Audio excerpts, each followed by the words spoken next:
उन श्री राधा रानी के नैनों में जितनी करुणा है उतनी दुनिया में कहीं किसी स्थान पर नहीं है। ब्रज रसिक कहते हैं कि श्री राधा रानी के नेत्रों से करुणा बरसती है, झरती है, और उस करुणा की बारिश में जो भीगना चाहे वो उन चरणों में जाकर के बैठ जाए।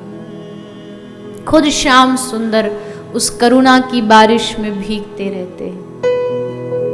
और बार बार ग्रंथ कहते हैं कि भैया चाहे जीवन में कितने भी पाप किए हों, कितनी भी गलतियां की हों, पर एक बार स्वामी जी के सामने जाके दोनों हाथ खड़े करके कह दो, हे लाडली जी हमें अपना बना लो, हमारा मन अपनी ओर खींच लो, हमारा जीवन अपने नाम के रस से भर दो। क्योंकि संसार में सब पाके देख लिया, संसार में तृप्ति कभी नहीं होती, संसार की आशाएं कभी खत्म नहीं होती, इच्छाएं कभी भी खत्म नहीं होती। तो क्या फिर ऐसी जीवन भर युगों युगों तक संसार की इच्छाओं में ऐसे ही मार खाते घूमते रहेंगे? क्या ऐसे ही संसार की ठोकरें खाते घूमते रहेंगे?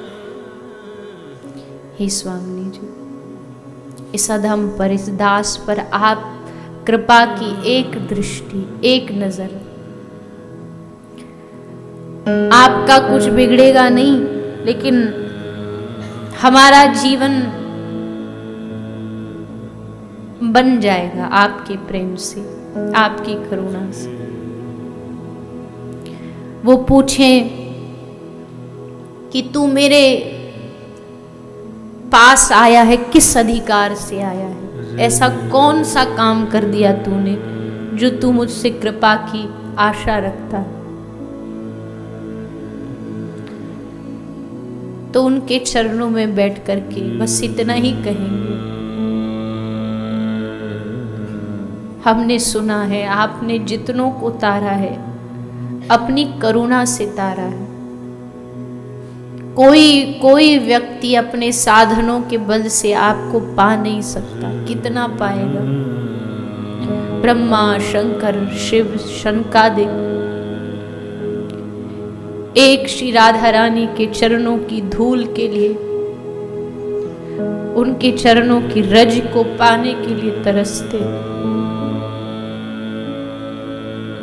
ब्रह्मा जी कह रहे प्रभु ये गद्दी छीन लो, पर ब्रज की, वृंदावन की, बरसाने की श्री राधा रानी के चरणों की रज उड़ के मेरे माथे पर लग जाए।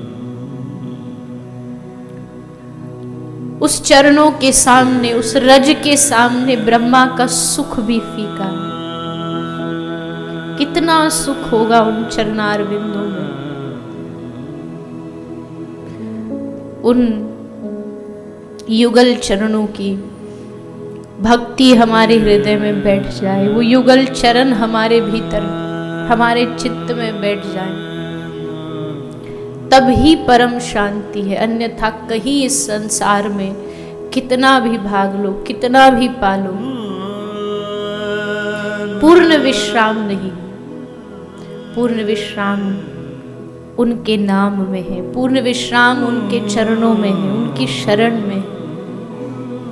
इसलिए इधर उधर की चीजें मांगना बंद करिए और बस उनके चरणों में मन रम जाए, हृदय में उनका नाम रम जाए। कृष्ण कहें और कृष्ण कहते रोम रोम खड़ा हो जाए, राधा बोले और राधा बोलते ही कंठ रुध जाए। ये सिर्फ और सिर्फ उनकी कृपा से संभव है। अन्यथा ये मन, ये इंद्रियां सब जोर लगाती हैं, संसार में डुबाने का पूरा प्रयास करती है। एक तरफ माया खींच रही है और एक तरफ जीव भाग करके कोशिश कर रहा है कि उनके चरणों की प्राप्ति हो जाए। और अंत में चाहे माया कितना भी जोर लगा ले, कितना भी प्रयास कर ले, जीत हमेशा उनके चरणों की होती है। माया कहाँ जीत पाएगी उनके चरणों के सामने, धराशायी हो जाती है माया। जब जीव सब छोड़ देता है उनके हाथों। हे स्वामी जी, हम पर कृपा करें।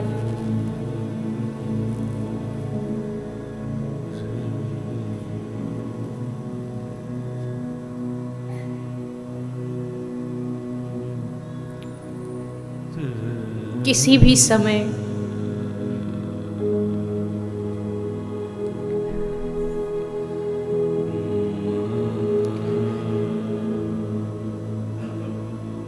कोई भी क्षण ऐसा ना बीते जिस क्षण में आपका स्मरण ना हो, आपकी याद ना हो।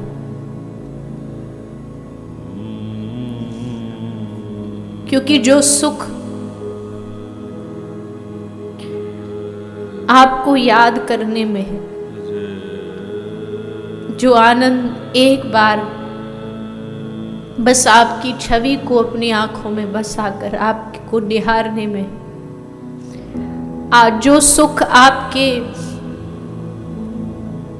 प्रेमियों का, आपके जनों का संग करने में, वो कहाँ मिलेगा संसार।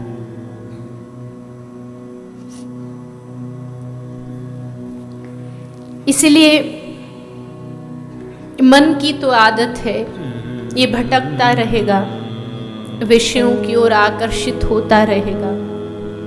संसार के विचित्र विचित्र रंग इस मन को अपनी ओर खींचते रहेंगे, लुभाते रहेंगे।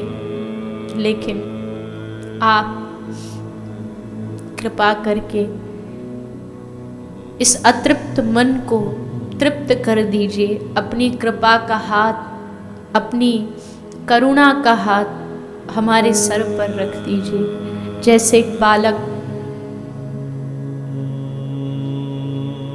अपनी माँ की गोदी में जाने का प्रयास करता है पर बोल नहीं पाता, क्योंकि उसकी जिह्वा में वाणी नहीं होती। तो बस वो दोनों हाथ उठा के जोर जोर से चीख चीख करके रोता है। और जब उसका रुदन उसकी माँ सुनती है, सब काम छोड़ करके भागी चली आती है, दौड़ी चली आती है। मेरा जीवन भी ऐसा बन जाए कि मैं बस रो रो के आपको पुकारता रहूं। कभी तो मेरी इस पुकार को सुन करके आपका हृदय पिघलेगा। मैं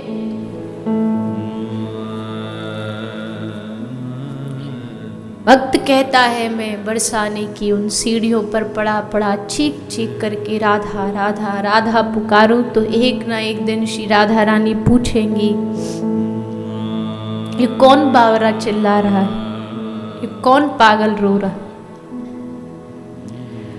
और तब आपकी दृष्टि हम पर पड़ेगी, आपकी नजर हम पर पड़ेगी। कभी तो किसी क्षण तो आते जाते आप हमें निहारोगी, आप हमारी ओर देखोगे।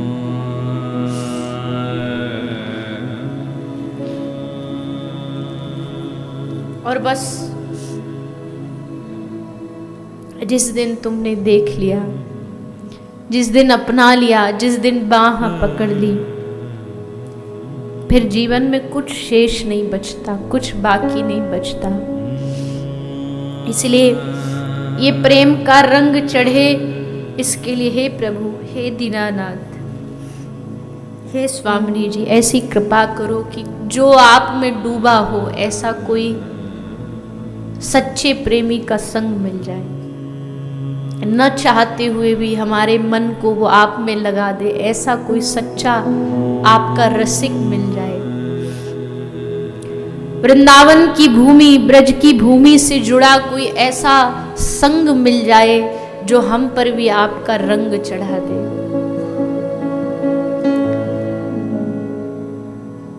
ये रंग जब चढ़ जाता है, जो मस्ती चढ़ती है, जो आनंद चढ़ता है, हमें चढ़ी तो नहीं पर जिन पे चढ़ी उनको देखते हैं तो लगता है क्या जीवन है, कुछ नहीं, अगले पल का भरोसा नहीं, अगले क्षण में जीवन में उनको खाने को रोटी भी मिलेगी कि नहीं ये भी नहीं पता, रोटी भी मांग मांग के घर घर जा कर के खाते हैं, लेकिन उनकी मौज, उनका जीवन का आनंद देख के लगता है कि सब कुछ तो इन्होंने ही पाया है,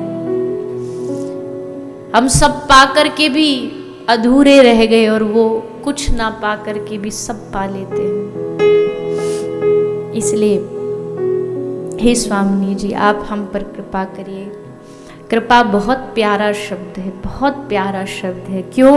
क्योंकि भक्त के जीवन की आशा ही इस पर टिकती है कि कृपा होगी, कृपा होगी, कृपा होगी, एक ना एक दिन कृपा होगी। हम जितना उनका ध्यान करेंगे, जितने उनको याद करेंगे, तो उधर से हम पर एक ना एक दिन कृपा बरसेगी। और इसीलिए उनका नाम भी बरसाने वाली है कि जो कृपा भरपूर बरसा दे सब पर, बिन सोचे समझे। कहते हैं जैसे नंद महोत्सव होता है, तो उस नंद महोत्सव में जब टॉफियाँ फेंकी जाती हैं, जब सामान दिया जाता है, तो उसमें कोई देखा नहीं जाता कि भाई किसकी योग्यता है, किसकी नहीं है, किसकी पात्रता है, सबको दिया जाता है, सबको बांटा जाता है। उल्लास में जब आदमी भर जाता है, हर्ष में जब भर जाता है, तो सामने नहीं देखता। वैसे ही जो श्री राधा रानी है, ये ब्रजमंडल में, वृंदावन में हमेशा उल्लास में भरी होती है, हर्ष में भरी होती है। जो आता है उस भूमि पर उसको भर भर प्रेम लुटाती है, भर भर प्रेम देती है। योग्य अयोग्यता नहीं देखती कि भाई ये इसके योग्य है कि नहीं, बट देती है, देती है, लुटाती है, लुटाती है।